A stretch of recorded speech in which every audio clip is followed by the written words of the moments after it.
ओम नमः शिवाय। जय श्री कृष्ण। स्कंद पुराण के अनुसार कार्तिक महात्मा। कार्तिक व्रत से एक पतित ब्राह्मणी का उद्धार तथा दीपदान एवं आकाशदीप की महिमा। ब्रह्मा जी कहते हैं, स्त्रियों और पुरुषों ने जन्म से लेकर जो पाप किया है वह सब कार्तिक में दीपदान से नष्ट हो जाता है। इस विषय में मैं तुमसे एक प्राचीन इतिहास का वर्णन करता हूँ। पूर्व काल में द्रविड़ देश में एक बुद्ध नामक ब्राह्मण रहता था। उसकी स्त्री बड़ी दुष्टा और दुराचार परायण थी।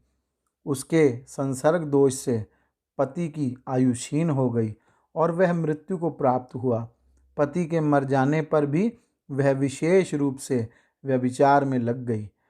उसको लोक निंदा से तनिक भी लज्जा नहीं होती थी। उसके ना तो कोई पुत्र था और ना भाई ही।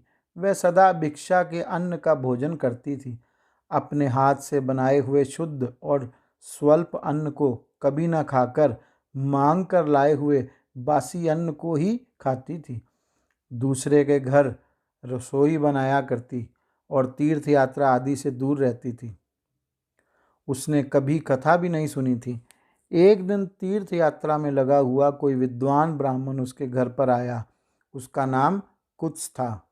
उसको व्यभिचार में आसक्त देख उस ब्रह्म ऋषि श्रेष्ठ कुत्स ने कहा, ओ मूढ़ नारी, तू मेरी बात को ध्यान देकर सुन।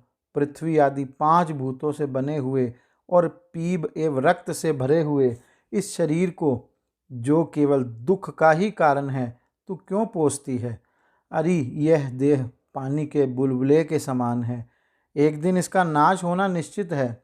इस अनित्य शरीर को यदि तू नित्य मानती है तो अपने मन में बैठे हुए इस मोह को विचार पूर्वक त्याग दे।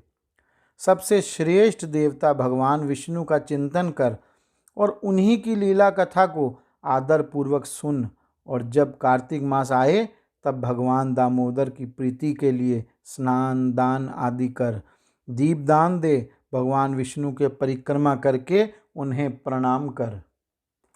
यह व्रत विधवा और सौभाग्यवती सभी स्त्रियों के करने योग्य है। यह सब पापों की शांति और समस्त उपद्रवों का नाश करने वाला है। कार्तिक मास में निश्चय ही दीपदान भगवान विष्णु की प्रसन्नता बढ़ाने वाला है। ऐसा कहकर कुत्स ब्राह्मण दूसरे के घर चला गया और वह ब्राह्मणी भी कुत्स की बात सुनकर पश्चाताप करती हुई इस निश्चय पर पहुंची कि मैं कार्तिक मास में अवश्य व्रत करूंगी। तत्पश्चात कार्तिक मास आने पर उसने पूरे महीने भर प्रातः सूर्य काल में स्नान और दीपदान किया। तदंतर कुछ काल के बाद आयु समाप्त होने पर उसकी मृत्यु हो गई। वह स्वर्गलोक में गई और समयानुसार उसकी मुक्ति भी हो गई। कार्तिक के व्रत में तत्पर हो दीपदान आदि करने वाला जो इस दीपदान का इतिहास सुनता है वह मोक्ष को प्राप्त होता है। नारद, अब आकाशदीप का महात्म्य सुनो।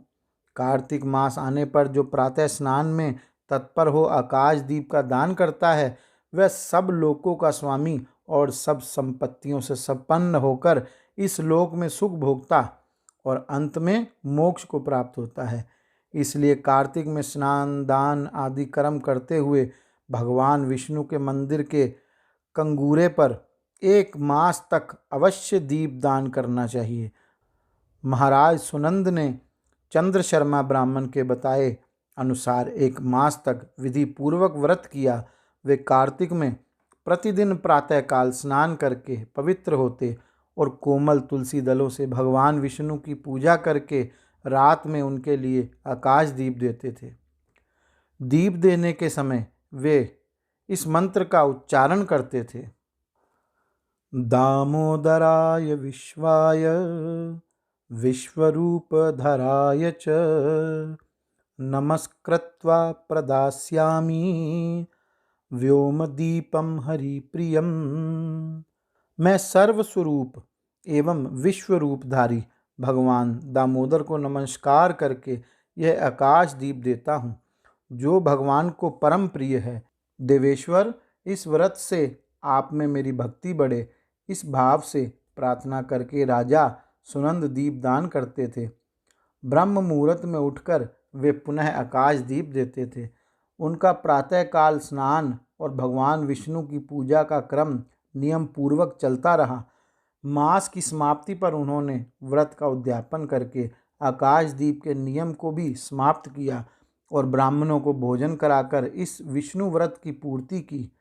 इस पुण्य के प्रभाव से राजा ने इस लोक में स्त्री, पुत्र, पौत्र और स्वजनों के साथ लाख वर्षों तक पार्थिव भोगों का उपभोग किया और अंत में स्त्रियों सहित सुंदर विमान पर आरूढ़ हो 4 भुजाधारी शंख, चक्र, गदा और आयुधों से सुशोभित पीतांबरधारी विष्णु का सा दिव्य शरीर पाकर मोक्ष का आश्रय लिया।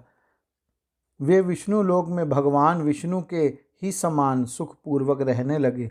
अतः कार्तिक मास में दुर्लभ मनुष्य जन्म को पाकर भगवान विष्णु को प्रिय लगने वाले आकाश दीप का विधि पूर्वक दान देना चाहिए।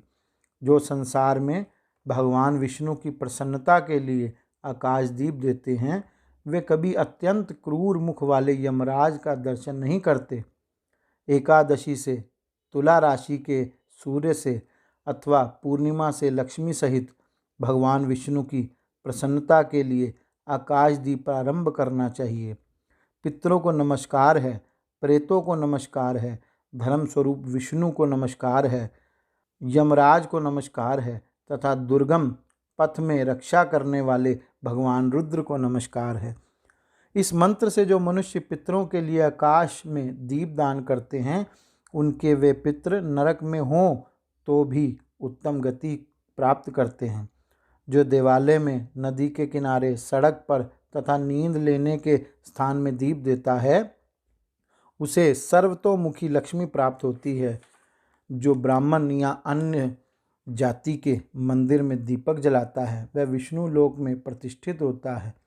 जो कीट और कांटों से भरी हुई दुर्गम एवं ऊंची नीची भूमि पर दीपदान करता है, वह नरक में नहीं पड़ता। पूर्व काल में राजा धर्मनंदन ने आकाश दीपदान के प्रभाव से श्रेष्ठ विमान आरूढ़ हो विष्णु लोक को प्रस्थान किया। जो कार्तिक मास में हरिबोधिनी एकादशी को भगवान विष्णु के आगे कपूर का दीपक जलाता है, उसके कुल में उत्पन्न हुए सभी मनुष्य भगवान विष्णु के प्रिय भक्त होते हैं और अंत में मोक्ष प्राप्त करते हैं। पूर्व काल में कोई गोप अमावस्या तिथि को भगवान विष्णु के मंदिर में दीपक जलाकर तथा बार बार जय जयकार उच्चारण करके राजराजेश्वर हो गया था। गौरी शंकर भगवान की जय। जय श्री कृष्ण।